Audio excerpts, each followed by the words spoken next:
हाँ जी, नमस्कार, सत श्री अकाल। कैसे हो आप लोग? आज हम यूएसए की बात करेंगे, अमेरिका के टूरिस्ट वीज़े की।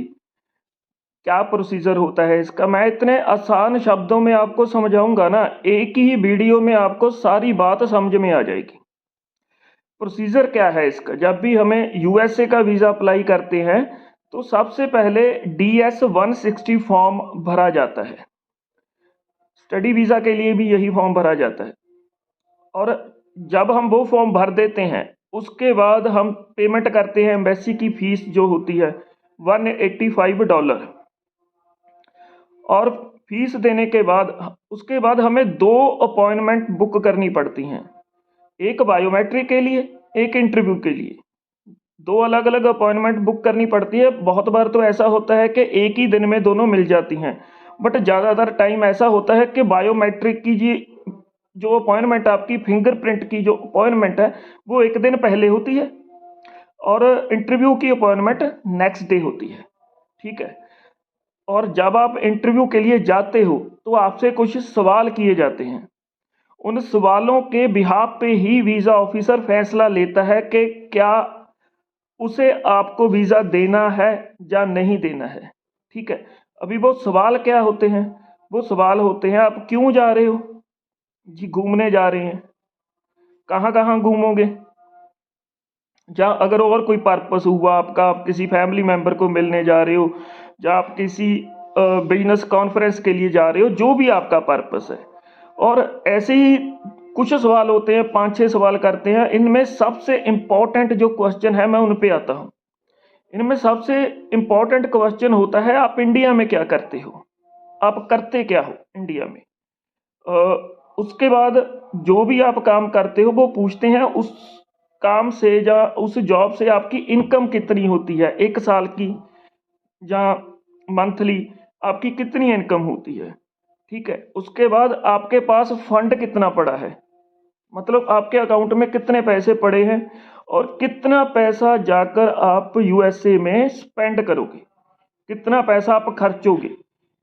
इन्हीं ये सबसे ज़रूरी सवाल है, और इन्हीं सवालों के जवाब सुनकर ही वीज़ा ऑफिसर तय करता है कि उसे आपको वीज़ा देना है या नहीं देना है। अगर उसे लगे कि आप सच बोल रहे हो, वाकई में ही आप घूमने जा रहे हो, ठीक है, जहाँ आप किसी प्रेस कॉन्फ्रेंस के लिए जा रहे हो, जो भी काम के लिए जा रहे हो, आपकी इंटेंशन कोई गलत नहीं है, आप वहाँ पे जाकर इलीगली नहीं रहोगे, आप वापस आ जाओगे अपना काम करके, फिर वो आपको वीज़ा ग्रांट कर देता है।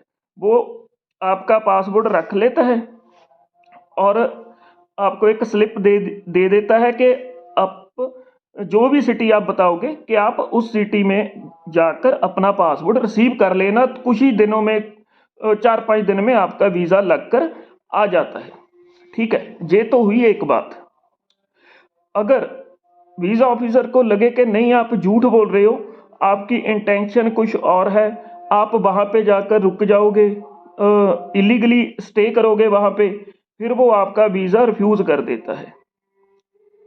एक कंडीशन और है, वीज़ा ऑफिसर तय नहीं कर पा रहा कि आप सच बोल रहे हो या आप झूठ बोल रहे हो, तो फिर वो डॉक्यूमेंट मांगेगा। फिर वो बोलेगा, भाई डॉक्यूमेंट दिखाओ, जो आपने लिखा है अपने फॉर्म में उसे साबित करो अपने डॉक्यूमेंट्स के जरिए। ठीक है। फिर वो आपके डॉक्यूमेंट देखकर डिसाइड करेगा कि उसे आपको वीज़ा देना है या नहीं देना है। सो ये प्रोसीजर है यूएसए का। अगर इसके रिगार्डिंग आपका कोई सवाल हुआ तो वो मुझे पूछ लेना। आप प्लीज़ डोंकी वगैरह मत लगाया करो। इतने इतने पैसे लगाते हो और अपनी जान भी खतरे में डालते हो, उस चीज़ का कोई फ़ायदा नहीं है। आपको कहीं पे भी जाना है, आपको यूके में जाना है, कनाडा में जाना है, ऑस्ट्रेलिया में जाना है, यूएसए में जाना है, कहीं भी जाना है, वहाँ पे आप लीगली जा सकते हो। ये वीज़ा लेना कोई इतनी बड़ी चीज़ नहीं है, आसानी से लिया जा सकता है। आप बस जिस भी कंट्री में जाना है उसके इमिग्रेशन रूल के मुताबिक अपनी प्रोफाइल तैयार करो और वीज़ा अप्लाई करो, और आसानी से लग जाता है। ऐसा कुछ नहीं है कि वीज़ा मिलेगा ही नहीं। बहुत बार ऐसा होता है कि रिफ्यूज़ल आ जाती है, बहुत बार होता है कि रिफ्यूज़ल आ जाती है, उसमें भी कोई घबराने वाली बात नहीं है। अगर वीज़ा ऑफिसर ने रिफ्यूज़ल दे दी, अगर आप उसे सेटिस्फाई नहीं कर पाए तो कोई प्रॉब्लम नहीं है। आप अपनी प्रोफाइल देखो, देखो आपने गलती कहाँ की, ठीक है? गलती का पता करो, उस गलती को सुधारो और दोबारा अप्लाई कर दो। So visa is not a big issue. आप लोग डोंकी वगैरह अवॉइड करो, ऐसा मत किया करो। सीधा वीज़ा मिल जाता है तो डोंकी क्यों लगानी है, ठीक है? अगर आप लोग खुद भी अप्लाई करना चाहते हो, आप लोगों ने खुद एक्सपीरियंस करना है, तो भी आप हमें कॉल कर सकते हो। आपको कोई हेल्प चाहिए, आपको कोई प्रेजेंटेशन लिखनी है, आपको समझ में नहीं आ रहा कि आपकी फाइनेंशियल हिस्ट्री है वो आपको कैसे दिखानी है, आपको अपने टाइज कैसे दिखाने हैं, उसके लिए भी कॉल कर सकते हो आप हमें, कोई प्रॉब्लम नहीं है, ठीक है? ऑलराइट, अगर कोई सवाल हुआ तो पूछ लेना। Bye bye.